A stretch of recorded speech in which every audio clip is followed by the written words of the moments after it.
Salut à tous et bienvenue dans cet épisode de Kinéline. Alors aujourd'hui on va parler d'un sujet essentiel pour toutes nos relations, le respect et le consentement. Que ce soit dans nos amitiés, nos relations amoureuses ou même dans les situations les plus intimes, comprendre ces notions est la clé pour avoir des relations équilibrées et saines. Mais avant d'entrer dans le vif du sujet, laissez-moi vous présenter Kinéline. Bienvenue sur Kinéline, l'émission de bien-être émotionnel pour toute la famille. Je suis Céline, kinésiologue, et ici je vous propose des réflexions, des moments de détente et des outils pour aborder les émotions, que vous soyez parents ou enfants. Ensemble, apprenons à mieux nous comprendre, à nous accepter et à avancer vers un mieux-être. Alors aujourd'hui, on va explorer comment poser ses propres limites. Comment apprendre à dire non et comment respecter celles des autres en obtenant un consentement clair à chaque étape. Allez, c'est parti! Dire non, ça peut sembler difficile, n'est-ce pas? On a souvent peur de décevoir l'autre ou tout simplement de paraître compliqué. Et pourtant, dire non, c'est avant tout un acte de respect envers soi-même. Posant tes limites, tu reconnais tes besoins, tu t'accordes le droit de te protéger et de défendre ton bien-être. On a parfois peur que l'autre pense qu'on complique la situation ou qu'on ne coopère pas. Alors qu'en fait, poser tes limites ne fait pas de toi quelqu'un de difficile. Non, en réalité, c'est une preuve de maturité. C'est que tu sais reconnaître ce qui est bon pour toi et que tu t'assures que l'autre le respecte. Dire non, c'est une façon de te respecter. Ça signifie que tu écoutes tes propres sentiments et que tu te considères suffisamment importante pour te protéger et protéger tes besoins. Et quand tu prends soin de toi de cette manière, tu montres à l'autre que tes limites méritent d'être respectées.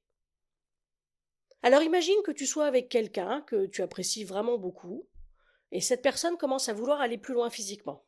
Mais si tu ne te sens pas prête ou à l'aise, tu as le droit de dire non. Alors voilà quelques exemples de phrases que vous pourriez dire dans cette situation.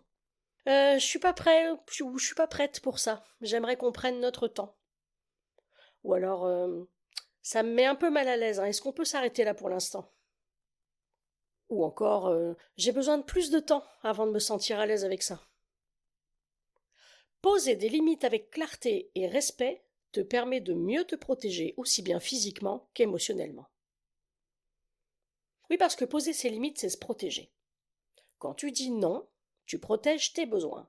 Cela signifie que tu évites de dépasser tes propres limites, ce qui est essentiel pour rester aligné avec tes valeurs et tes sentiments. C'est un acte de protection personnelle. Mais par contre, souviens-toi que le consentement est réversible. Tu peux avoir dit oui à un moment donné, mais il est tout à fait normal de changer d'avis à tout moment. Et surtout, souviens-toi que le consentement est réversible. Tu peux très bien avoir dit oui à un moment donné, mais il est tout à fait normal de changer d'avis à tout moment. Et si tu te rends compte que tu n'es plus à l'aise, tu as le droit de dire non. Et personne ne doit te faire culpabiliser pour cela. Alors je te donne des exemples de phrases si tu changes d'avis. Je pensais que j'étais d'accord, mais finalement je préfère arrêter. Ou alors, je me sens plus très à l'aise. Est-ce qu'on peut ralentir ou s'arrêter? Ou alors encore, désolé, j'ai changé d'avis, je préfère qu'on continue pas. N'oublie jamais que ton bien-être doit toujours être la priorité. Maintenant, on va passer à un autre aspect essentiel. Respecter les limites de l'autre et obtenir son consentement. Quand vous êtes avec quelqu'un, il est crucial de vous assurer que l'autre personne se sente à l'aise avec ce qui se passe à chaque étape. Le consentement, c'est pas seulement un oui qui est obtenu une seule fois, c'est un oui libre et enthousiaste que l'autre peut donner ou retirer à tout moment. Et votre rôle, c'est de veiller à ce que l'autre se sente en sécurité et en contrôle de la situation.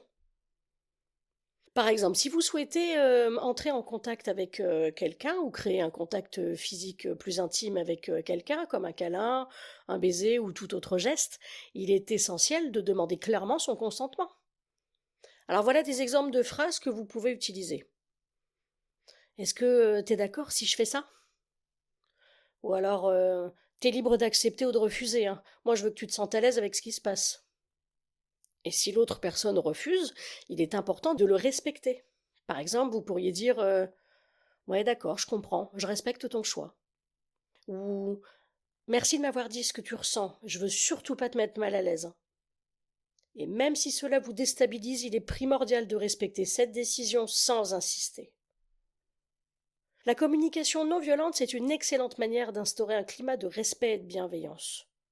Plutôt que d'imposer tes désirs, là, tu formules tes demandes de façon à laisser l'autre personne libre de choisir. Alors là encore, voici quelques exemples.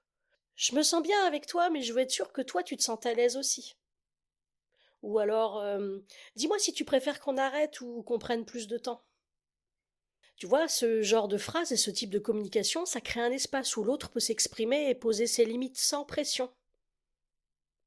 Mais parfois, le consentement se détecte avec des signaux non verbaux. Mais oui, le consentement ne se limite pas aux mots, ni au oui ou au non. Par exemple, si l'autre personne semble hésiter, éviter ton regard ou reculer légèrement, ça peut indiquer qu'elle n'est pas tout à fait à l'aise. Donc il est important de rester attentif à ces signaux-là, les signaux corporels, et de les clarifier avec des questions comme T'es sûr que ça va? Tu veux qu'on ralentisse? Dis-le-moi. Hein.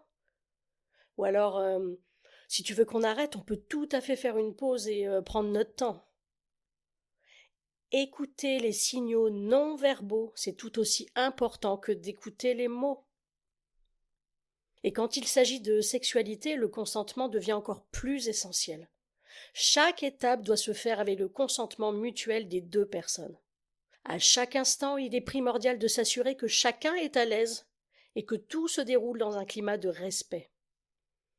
Alors voilà des phrases qu'on peut dire à chaque étape. Est-ce que tu veux continuer?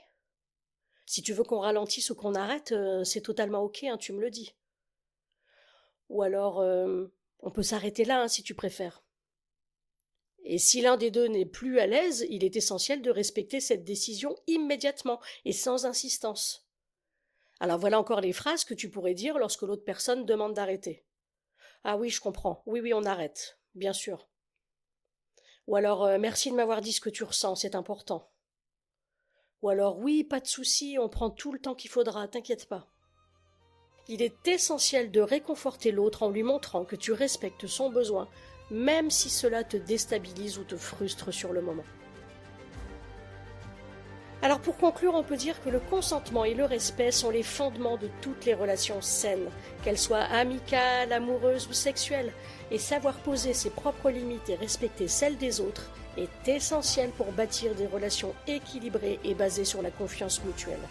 Et n'oublie jamais que tu as le droit de dire non, de changer d'avis, et que tu as le devoir de respecter les limites de l'autre. C'est ça, vivre dans le respect et le consentement. Merci de m'avoir écouté sur Kinéline. J'espère avoir pu vous être un peu utile.